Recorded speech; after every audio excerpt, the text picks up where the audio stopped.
সবজির খোসা আমরা সবসময় ফেলে দিতে অভ্যস্ত, কিন্তু আবর্জনা হিসেবে ফেলে দেয়া জিনিসটা দিয়ে যদি বানিয়ে নেওয়া যায় মজার কোনো রেসিপি। আগের দিন আমি আপনাদের দেখিয়েছিলাম লাউয়ের খোসা ভর্তা, আজ আমি আপনাদের পটলের খোসা ভর্তা করে দেখাবো। আর আমি সবসময় আপনাদের একটা কথা বলি, খুব মজার আইটেম না হলে আমি সেটা রেসিপি বানিয়ে পেজে দেই না।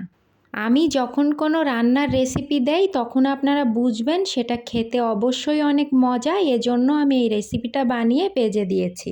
চলুন এত কথা না বলে সরাসরি পটলের খোসা ভর্তা রেসিপিতেই চলে যায়। পটলের খোসা ভর্তা করার জন্য খোসাটা অবশ্যই একটু পুরু করে কেটে নিতে হবে। এটা আমি আপনাদের দেখিয়ে দিয়েছি যে কেমন পুরু করে কেটে নিতে হবে। প্রথমে পটলের খোসাটা 5 মিনিটের জন্য গরম জলে ভাপিয়ে নিতে হবে।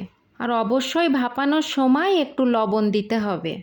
পটলের খোসাটা ভালো মতো ভাপিয়ে নিলে এটা সিদ্ধ ভালো মতো হয় এবং এর গন্ধটাও চলে যায়। 5 মিনিট ভাপানোর পর পটলের এই খোসাটা আমাদের একটা পাত্রে তুলে নিতে হবে। খুব বেশি সময় ভাপিয়ে নেওয়া যাবে না, তাহলে দেখা যাবে সিদ্ধটাও অনেক বেশি হয়ে যাবে। আমি এখানে ভর্তা বানানোর জন্য পেঁয়াজের কুচি, রসুন কুচি, কাঁচামরিচ, চিংড়ি মাছ, শুকনা ঝাল এবং গোটা জিরা নিয়ে নিয়েছি। ভর্তার জন্য অবশ্যই রসুনের কোয়া একটু বেশি নিতে হবে, তাহলে ভর্তাটা খেতে মজা হবে। আপনারা চাইলে চিংড়ি মাছটা অ্যাভয়েড করতে পারেন।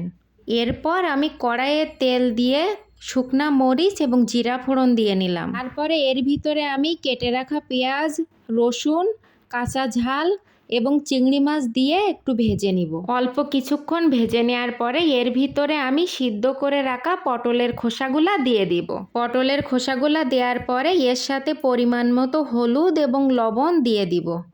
এরপর কিছুক্ষণ এটা ভেজে নিতে হবে। খেয়াল রাখতে হবে যে ভাজাটা যেন এত বেশি না হয়ে যায় যে পুড়ে যায়, এবং এই পটলের খোসা জল ভাবটাও যাতে শুকিয়ে যায়। দেখুন ভাজাটা দেখতে ঠিক এমন হয়েছে। এবার আমি একটা প্লেটে এই ভাজাটা তুলে নিব এবং এই ভাজাটা একটু ঠান্ডা হওয়ার পরে যারা শিলপাটা ব্যবহার করে তারা শিলপাটায় বেটে নেবেন এবং যারা শিলপাটা ব্যবহার করেন না তারা ব্লেন্ডারে ব্লেন্ড করে নেবেন। আমার কাছে শিলপাটায় করা ভর্তাটা বেশি মজা লাগে। ব্লেন্ডারে করা ভর্তাটা মজা না এমন না, তবে দুইটা ভর্তার কম্পেয়ার করলে অবশ্যই পাটায় বাটা ভর্তাটা এগিয়ে থাকবে। আমি যেহেতু শিলপাটা ব্যবহার করি না তাই আমি ব্লেন্ডারে দিয়ে এই ভর্তাটা ব্লেন্ড করে নিব। দেখুন ভর্তাটা ব্লেন্ডারে ব্লেন্ড করার পরে দেখতে কি লোভনীয় লাগছে, খুব সুন্দর দেখতে লাগছে তাই না? আপনারা চাইলে এভাবেই ভর্তাটা খেয়ে নিতে পারেন, কিন্তু আমি আজ ভর্তাটা একটু অন্যভাবে ট্রাই করব। কড়াইয়ে তেল দিয়ে আমি ভর্তাটা জল ভাবটা আরেকটু শুকিয়ে নিব। দেখুন ভর্তাটা দেখতে এমন হয়েছে। আমি এবার একটা প্লেটে ভর্তাটা তুলে নিলাম।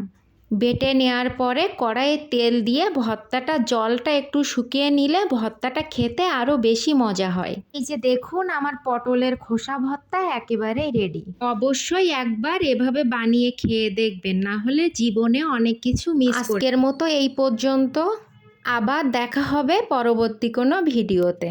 ততক্ষণ সবাই ভালো থাকবেন এবং সাবধানে থাকবেন, আর প্রমাস স্টোরির পাশে থাকবেন।